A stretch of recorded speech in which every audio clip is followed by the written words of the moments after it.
Welcome to Aisha's academy. Sreenarayana Guru open യൂണിവേഴ്സിറ്റിയിലെ UG PG കോഴ്സുകൾ എടുത്ത ഒരുപാട് കുട്ടികൾ ചോദിക്കുന്ന ഒരു ഡൗട്ടാണ് എക്സാം മലയാളത്തിൽ എഴുതാൻ പറ്റുമോ എന്നുള്ളത്.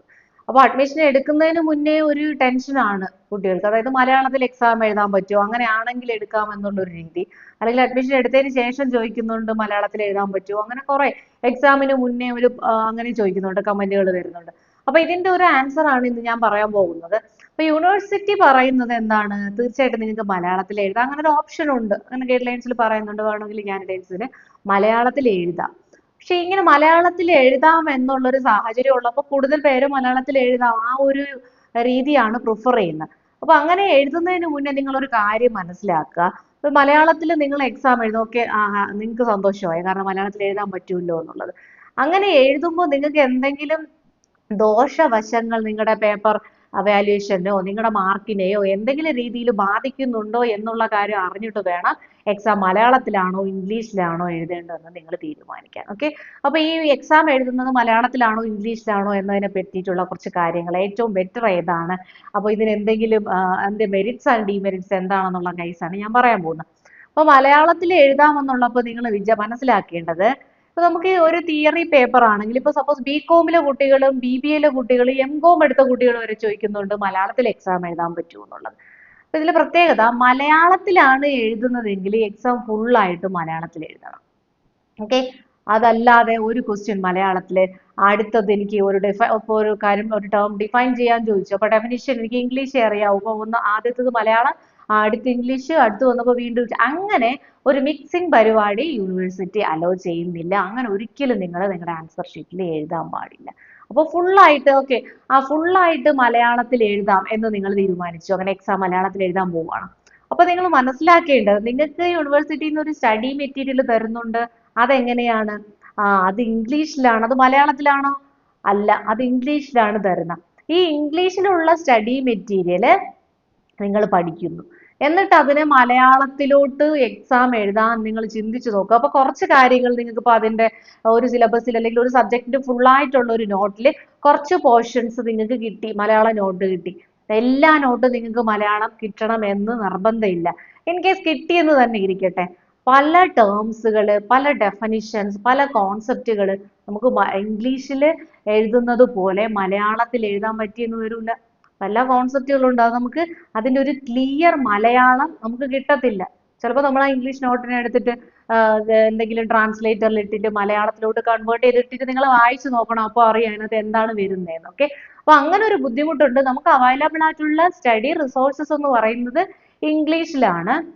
അതിനെ ഫുള്ളായിട്ട് മലയാളത്തിൽ കൺവേർട്ട് ചെയ്ത് പഠിക്കുക എന്ന് പറഞ്ഞാൽ നിങ്ങൾക്ക് ടൈം കൺസ്യൂമിംഗ് ആണ്, അതുപോലെ വളരെ ബുദ്ധിമുട്ടുള്ള ഒരു കാര്യമാണ്. അപ്പൊ അത് എല്ലാം ഓർത്തിട്ട് വേണം, എല്ലാ വശങ്ങളും ചിന്തിച്ചിട്ട് വേണം നിങ്ങൾ എക്സാം ഏത് ലാംഗ്വേജിലാണ് എഴുതേണ്ടത് എന്ന് തീരുമാനിക്കാൻ. ഇനി അടുത്ത് ഞാൻ പറയും, നിങ്ങളുടെ പേപ്പർ നോക്കുന്ന ഒരു ടീച്ചർ ഉണ്ടല്ലോ, നമ്മൾ എക്സാം എഴുതി കഴിഞ്ഞ് അവിടെ നിന്ന് ഇറങ്ങി വരുന്നു, പക്ഷെ നിങ്ങളുടെ പേപ്പർ യൂണിവേഴ്സിറ്റി പോയി ഇത് വാല്യൂ ചെയ്ത് നിങ്ങൾക്ക് ഒരു മാർക്ക് ഇട്ടല്ലേ നിങ്ങളുടെ റിസൾട്ട് വരുന്ന. ഈ വാല്യൂ ചെയ്യുന്ന ആള് എന്ന് പറയുമ്പോൾ ഏതൊരു സബ്ജക്റ്റ് ആയാലും, ഇപ്പൊ സപ്പോസ് നമുക്ക് കൊമേഴ്സിന്റെ ഒരു സബ്ജക്ട് പറയുകയാണെങ്കിൽ, ഇപ്പൊ അക്കൗണ്ടിങ്ങിന്റെ ഒരു പേപ്പറാണ്, അക്കൗണ്ടിങ്ങിന്റെ ഒരു പേപ്പർ ഒരു ടീച്ചർ എടുത്തു, ഒരു കുട്ടി മലയാളത്തിൽ എഴുതിയിരിക്കുന്നു. അപ്പോൾ ഫസ്റ്റ് ഓഫ് ഓൾ ഒരു കാര്യം മനസ്സിലാക്കുക, അക്കൗണ്ടൻസി എന്ന് പറയുന്ന ഒരു സബ്ജക്ട് നിങ്ങൾക്ക് ഒരു കാരണവശാലും എല്ലാ ക്വസ്റ്റ്യൻസും മലയാളത്തിൽ ആൻസർ ചെയ്യാൻ പറ്റില്ല. അപ്പൊ അതുകൊണ്ട് BComകാർ അല്ലെങ്കിൽ കൊമേഴ്സുകാർ അത് ചിന്തിക്കുമ്പോൾ നിങ്ങളൊരു ഒന്നും കൂടെ ഒന്ന് റീതിങ്ക് ചെയ്തിട്ട് വേണം അങ്ങനെ ഒരു ഡിസിഷൻ എടുക്കാൻ. നമുക്ക് ഒരു പ്രോബ്ലം പേപ്പർ, അക്കൗണ്ട് വരയ്ക്കാനുണ്ട്, ജേണൽ എൻട്രി ചെയ്യാനുണ്ട്, ക്യാഷ് ബുക്ക് ഉണ്ട്, ഫൈനൽ അക്കൗണ്ട്സ്, ഇതിന്റെ ഇടയിൽ നമ്മൾ എന്തൊക്കെയാണ് മലയാളം എഴുതേണ്ടത്? ജേണൽ എൻട്രി നമ്മൾ എങ്ങനെ മലയാളത്തിൽ എഴുതും? അക്കൗണ്ട്സ് നമ്മൾ എങ്ങനെ മലയാളത്തിൽ വരും? അപ്പൊ അങ്ങനെ ഒരു പ്രശ്നം ഉണ്ട്. വളരെ കുറച്ച് തിയറി മാത്രം പരീക്ഷയ്ക്ക് ചോദിക്കുന്നിടത്ത് മിക്സ് ചെയ്ത് അക്കൗണ്ട് നമ്മൾ വരച്ചു ഇംഗ്ലീഷിൽ എഴുതി, തിയറി ചോദിക്കുന്നിടത്ത് മലയാളം, അങ്ങനെ ഒരിക്കലും എഴുതരുത്. ഈ പേപ്പർ നോക്കുന്ന ടീച്ചറിന് ഈ പറയും പോലെ നോർമലി എന്താണ് അക്കൗണ്ട്സ് എന്നൊക്കെ പറയാം, നമ്മൾ ഇംഗ്ലീഷിലെ എല്ലാ പേപ്പറും അങ്ങനെ നോക്കി വന്ന ഒരാളെ അവർക്ക് അതൊരു ബുദ്ധിമുട്ടുണ്ടാക്കും. നിങ്ങൾ ഇങ്ങനെ മിക്സ് ചെയ്ത് എഴുതിയാലോ, ഇങ്ങനെ തർജിമ ചെയ്ത് പഠിച്ച് എക്സാം എഴുതിയാലോ അത് നമ്മുടെ വാല്യൂ ചെയ്യുന്ന ആളിന് ഒരു ബുദ്ധിമുട്ടും, അതുപോലെ തന്നെ നമ്മുടെ അടുത്തുള്ള ഒരു എന്താണ് അങ്ങനെ മലയാളം ലാംഗ്വേജിനെ കുറിച്ച് അങ്ങനെ പറയുന്നതല്ല, നമ്മളൊരു എക്സാം എഴുതുമ്പോഴത്തേക്കും അത് വാല്യൂ ചെയ്യുന്ന ആളിനും കൂടെ വായിക്കാൻ പറ്റുന്ന രീതിയിൽ, അല്ലെങ്കിൽ അവർക്കും കൂടെ ഒരു കംഫോർട്ട് തോന്നണ്ടേ. ഇപ്പൊ ഇംഗ്ലീഷിൽ എഴുതിയാ ഓക്കെ, എഴുതിയിട്ടുണ്ടെങ്കിൽ എഴുതി, അതനുസരിച്ചുള്ള മാർക്ക് കൊടുക്കുക. ഇത് എല്ലാ കാര്യങ്ങളും നമുക്ക് അങ്ങനെ എഴുതാൻ പറ്റില്ല. അതുപോലെ തന്നെ വാല്യൂ ചെയ്യുന്ന ഇവാലുവേറ്ററിന്റെ കാര്യം കൂടെ ഒന്ന് അവർക്ക് ബുദ്ധിമുട്ട് ഉണ്ടാക്കാത്ത രീതിയിലും കൂടെ നിങ്ങൾ എക്സാം എഴുതുക. ഓക്കെ. പിന്നെ അത് മാത്രമല്ല, നമ്മളൊരു ഡിഗ്രി എടുക്കുന്നു, ഇപ്പൊ UG അല്ലെങ്കിൽ PG. നമുക്കൊരു ഡിഗ്രി എന്ന് പറയുമ്പോൾ എന്താണ്? നമുക്കൊരു കരിയർ ഗ്രോത്ത് അല്ലെങ്കിൽ അതുകൊണ്ടൊരു ബെനിഫിറ്റിന് വേണ്ടിയിട്ടാണ് നമ്മൾ ചെയ്യുന്നത്. അപ്പൊ ഷുവറായിട്ട് നമ്മൾ ആ ഒരു കോഴ്സിൽ നിന്ന് നമുക്ക് എന്തെല്ലാം ബെനിഫിറ്റ് കിട്ടും എന്നുള്ള രീതിയിൽ പ്രോപ്പർ വേയിൽ ചിന്തിച്ചുകൊണ്ട് നമുക്ക് ഏറ്റവും യൂസ്ഫുൾ ആവുന്ന രീതിയിൽ, അല്ലെ, നമുക്ക് ബെനിഫിറ്റ് ആവുന്ന രീതി, നമ്മളാണ് പൈസ കൊടുത്ത് അഡ്മിഷൻ എടുത്തു, എക്സാം ഫീസ് അടയ്ക്കുന്നു, നമ്മളിരുന്ന് പഠിച്ച് നമ്മുടെ ടൈം, നമ്മുടെ എഫേർട്ട് എല്ലാം ഇട്ട് നമ്മുടെ ഫ്യൂച്ചറാണ് നമ്മുടെ കോഴ്സ് എന്ന് പറയുന്നത്. അപ്പൊ അത് നമുക്ക് ഏറ്റവും ബെനിഫിഷ്യൽ ആയിട്ടുള്ള രീതിയിൽ തന്നെ നമ്മൾ ആ കോഴ്സ് കംപ്ലീറ്റ് ചെയ്യാൻ നിങ്ങൾ ഓരോരുത്തരും അങ്ങനെ തന്നെ ശ്രദ്ധിക്കുക. അപ്പൊ അതുകൊണ്ട് ഞാൻ നിങ്ങളോട് പറയുന്ന ഒരു ആൻസർ ആൻഡ് റിക്വസ്റ്റ് ആണ്, മലയാളത്തിൽ എക്സാം എഴുതാൻ പറ്റും, പക്ഷെ നിങ്ങൾ ഷുവറായിട്ടും അത് ഒഴിവാക്കണം, മാക്സിമം നിങ്ങൾ ഒഴിവാക്കണം. എല്ലാ പേപ്പേഴ്സും നിങ്ങൾ പ്രത്യേകിച്ച് എന്താണ് പ്രോബ്ലം പേപ്പേഴ്സും തിയറി പേപ്പറും, 2 പേപ്പറും പ്രോബ്ലവും തിയറിയും ഇംഗ്ലീഷിൽ തന്നെ എഴുതുക. ഓക്കെ. ഡിഗ്രി എന്ന് പറഞ്ഞാലും PG എന്ന് പറഞ്ഞാലും നമുക്ക് മനസ്സിലാക്കി എഴുതാൻ പറ്റുന്ന നോട്ട്സുകൾ മാത്രമേ ഉള്ളൂ. ഇപ്പൊ നമ്മൾ മലയാളത്തിൽ പഠിച്ചു, ഒരു ഡെഫിനിഷൻ പെട്ടെന്ന് ചോദിക്കുമ്പോൾ അത് ഷുവറായിട്ട് മലയാളത്തിലുള്ള ഡെഫിനിഷൻ അല്ല, ഇംഗ്ലീഷിൽ പഠിച്ച് ഇപ്പൊ അക്കൗണ്ടിങ്ങിന്റെ ഡിഫൈൻ അക്കൗണ്ടിങ് എന്ന് ചോദിച്ചാൽ പഠിച്ചു വെച്ചേക്കുന്ന ഒരു ഡെഫിനിഷൻ ഉണ്ട്, അതിനെ പിന്നെ മലയാളത്തിലോട്ട് തർജ്ജിമ ചെയ്തപ്പോൾ ചില വാക്കുകൾക്ക് കറക്റ്റ് മീനിങ് ഒന്നും മലയാളത്തിൽ കിട്ടിയെന്ന് വരത്തില്ല.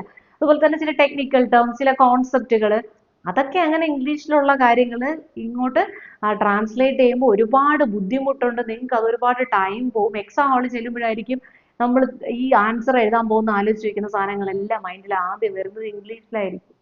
കാരണം നമ്മൾ നോർമലി ഇപ്പോൾ ഏതൊരു എക്സാം, ഇപ്പോൾ +2-നായാലും 10th-ലായാലും നമ്മൾ പഠിച്ചു മലയാളം മീഡിയത്തിൽ പഠിച്ചവരായാൽ പോലും ഇപ്പൊ നമ്മൾ ഇംഗ്ലീഷ് എക്സാം മലയാളത്തിലോട്ട് തർജ്ജിമ ചെയ്ത് എഴുതുന്നു എന്ന് പറയുന്ന ആ ഒരു പ്രാക്ടിക്കലി അങ്ങനെ ഒരു സംഭവമാണ് ഇവിടെ നിങ്ങൾ ചോദിച്ചുകൊണ്ടിരിക്കുന്നത്. അപ്പൊ അങ്ങനെ ഒരിക്കലും ചെയ്യാതിരിക്കാൻ നിങ്ങൾക്ക് ഗുണങ്ങൾ എന്നതിനേക്കാളും ദോഷങ്ങളിലോട്ടേ കൊണ്ടെത്തിക്കുന്നുള്ളൂ. അപ്പൊ ആദ്യം മുതലുള്ള പേപ്പർ, ഇപ്പൊ തിയറി പേപ്പർ ആണെങ്കിലും പ്രോബ്ലം പേപ്പർ ആയാലും ജസ്റ്റ് നിങ്ങൾ ആ ഡെഫിനിഷൻ, അതിന്റെ മീനിങ്, ഒബ്ജക്റ്റീവ്സ് ഒക്കെ സിമ്പിൾ ആയിട്ടുള്ള കാര്യങ്ങളാണ്. ഇപ്പൊ സിലബസ് PG-യുടെ സിലബസ് നോക്കിയാലും MBA-യുടെ സിലബസ് നോക്കിയാലും നമ്മൾ ഏത് സ്ട്രീമിലാണോ കോൺസെൻട്രേറ്റ് ചെയ്തിരിക്കുന്നത് അതിലെ വളരെ ഫോക്കസ്ഡ് ആയിട്ടുള്ള അല്ലെങ്കിൽ വളരെ ബേസ് ആയിട്ടുള്ള സിമ്പിൾ ആയിട്ടുള്ള സിലബസ് തന്നെയാണ് ശ്രീനാരായണ ഗുരു ഓപ്പൺ യൂണിവേഴ്സിറ്റിയിലെ എല്ലാ കോഴ്സുകളിലും ഉള്ളത്. അപ്പോൾ അതത് കോഴ്സുകൾ ചൂസ് ചെയ്യുന്നവർ അതിൻ്റെ എക്സാമും ഇംഗ്ലീഷിൽ തന്നെ പഠിച്ചെഴുതാൻ നോക്കുക. ഷുവറായിട്ട് അത് നിങ്ങളുടെ മാർക്കിൽ വലിയൊരു ഡിഫറൻസ് ഉണ്ടാക്കുകയും ചെയ്യും. അപ്പോൾ നിങ്ങൾ അത് ഓട്ടോമാറ്റിക്കലി എങ്ങനെയാവും, മലയാളത്തിൽ എഴുതാന്നുള്ളൊരു ചിന്ത തന്നെ മനസ്സിൽ നിന്ന് മാറ്റി വെച്ച് എൻ്റെ മെറ്റീരിയൽ ഇംഗ്ലീഷിലാണ്, ക്വസ്റ്റ്യൻ പേപ്പർ ഇംഗ്ലീഷിലാണ്, അപ്പോൾ ഞാൻ എൻ്റെ മൊത്തത്തിലുള്ള കോഴ്സ് ഫുള്ളും എനിക്ക് അങ്ങനെയാണ് കിട്ടിയത്, അപ്പോൾ ആ രീതിയിൽ തന്നെ എഴുതും എന്നുള്ള ഒരു മെന്റാലിറ്റിയോട് കൂടി നിങ്ങൾ പഠിച്ചു തുടങ്ങുക. ഇനി അഡ്മിഷൻ എടുക്കാൻ പോകുന്നവരുടെ മനസ്സിലും ഈ ഒരു കാര്യം തന്നെ ഉണ്ടായിരിക്കട്ടെ.